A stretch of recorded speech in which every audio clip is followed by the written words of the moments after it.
Hey everyone, welcome to my another new blog. আশা করছি তোমরা সকলে খুব ভালো আছো। আমিও বেশ ভালোই আছি। ভাবলাম নতুন একটি ব্লগ আজকে তোমাদের সাথে শেয়ার করি।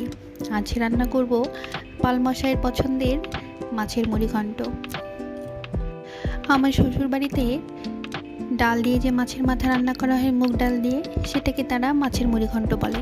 কিন্তু আমার বাবার বাড়ির দিকে পোলায়ের চাল বা গোবিন্দভোগ যে চাল, সেটা দিয়ে মাছের মুড়ো যে রান্না করা হয় সেটাকে মুড়িঘণ্ট বলে। আর পালমশাই এটা জানতো না। বিয়ের পর প্রথম যেদিন বলেছিলাম মাছের মুড়িঘণ্ট রান্না করব, সে ভেবেছিল হয়তো আমি ডাল দিয়েই মাছের মাথাটা রান্না করে ফেলবো। তো সেও বলেছিল যে হ্যাঁ করো।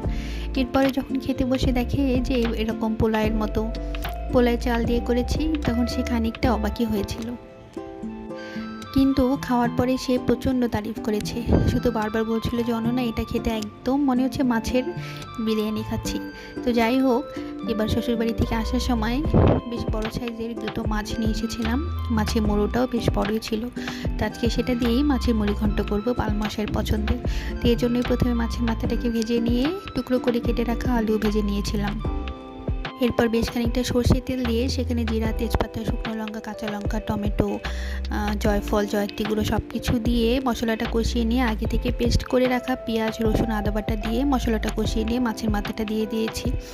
এরপর সেটা খানিকটা কষিয়ে নিয়ে পোলা চালটা দিয়ে ভেজে সমপরিমাণের জল দিয়ে সেটাকে একদম ঝরঝরে করে নামিয়েছি। আর এটাকে পরিবেশন করেছি লেবু আর টমেটো, গাজর, শসা সালাদ দিয়ে। তোমাদের কেমন লাগলো আমাকে জানিও।